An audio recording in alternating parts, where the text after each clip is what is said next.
Hi guys, this is your medical esthetician, psychological first aid provider Len at kasama ko po ang aking anak na si Ellie at ganun din po ang aming organization. So kasama po natin dito ang aming presidente, vice president, ako na secretary at ang aming punong abala na si Sir Mario. Ngayon po, ang napili po natin na tutulungan dito sa eskwelahan na ito ay yung pong classroom ng SNED. So, ito pong school na to ay magpa-pioneer ng SNED sa kanilang eskwelahan kung saan ang nakita po namin na problema ng classroom ay yung kanilang tubig at yung electrical wiring. Sa tubig po, patuloy po yung pagtulo ng tubig kahit po nakasarado yung gripo. So, papalitan lang po yun. At ang pinakamalaking problema po is yung electrical wiring. Marami pong mali. Kagaya po nung nakikita ninyo na inaayos po ng ating foreman electrician na si Sir Mario para po masiguradong safe din yung mga bata. At ito naman po malapit sa kanilang safety box is merong nakalawit na wire. Dapat po yan ay meron po yung protection. Ganun din po makikita po ninyo yung kanilang sahig na hindi po akma para po sa isang SNED classroom. At napakirami pa po talaga na aayusin dito sa classroom na to. Kaya kailangan po talaga yung manpower para mapabilis po yung pag-aasikaso at pag-aayos sa kanilang SNED classroom. Yung mga ganitong klase ng teacher at classroom po, yung masarap tulungan dahil ito po talaga yung kanilang mga pangangailangan. At again po, hindi po kayo mahihirapan sa amin pagdating sa transparency dahil ito po ay i-report namin sa inyo agad-agad. At nakita ko rin po yung kanilang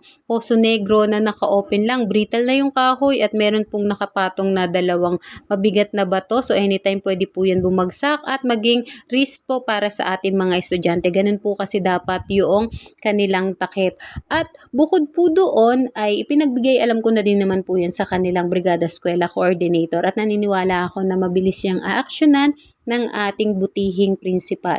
Ganun din kasama namin ang aming mga anak at sila po ay nagkaroon ng bonding. Yun po yung isa sa pinakamaganda sa pagtulong natin at pagbibigay ng community service. Bukod sa ating mga magulang, natuturuan natin yung ating mga anak kung paano makisalamuha sa ibang tao at magkaroon din naman po sila ng pagkakataon ma-explore yung iba't ibang eskwelahan na nasasakupan po sa Dasmariñas, Cavite. At the same time, hindi lang po tayo sa Dasmariñas, Cavite tumutulong dahil nung ako po ay inclined sa DepEd or nung kliyente ko ang Department of Education, ako naman po ay umiikot sa buong Calabarzon. So, iba't ibang eskwelahan po yung aking napupuntahan, division office at mga local city government office po. At hindi mawawala yung lighter side ng ating Brigada Eskwela. Every time na meron kaming school na pupuntahan, palagi kaming may lighter side, especially pagdating dun sa dalawang plantito at plantita na kasama po natin, no, palagi silang merong mga halaman na uwi. Ako naman ay yung pagkakataon na maipakita ko sa anak ko kagaya po ng pagbabike. Salamat nga pala dun sa dalawang bata na nagpahiram sa amin ng bike. Ayan, hindi kasya ang ate kaya natuwa na lang ako sa sarili ko. So, yun po.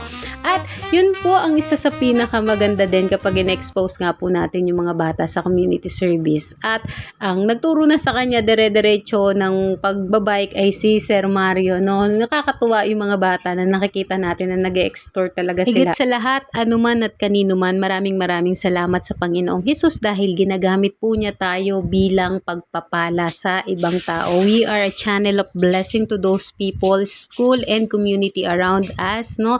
Salamat din po sa aking mga pasyente dahil kayo po ay answer prayer. Ngayon po na hindi na po ako nag-aalaga ng magulang dahil nga po wala na po yung aking daddy, patuloy ko pong gagamitin yung oras para po maipalaganap yung salita ng Panginoon at maging pagpapala po sa ibang tao. At sa biyaya at awa ng Panginoon sa kanyang paggabay, maaasahan po ninyo na patuloy kong ipapalaganap ang Great Commission, ang pagbibigay ng pag-asa at pagpapaalala sa bawat tao na nakikilala ko, sa bawat pasyente na ipinagkakaloob sa akin ng Panginoon na ipaalala na Emmanuel, kasama natin ang Diyos sa lahat ng oras pagkakataon. Sabi nga niya, 'di ba?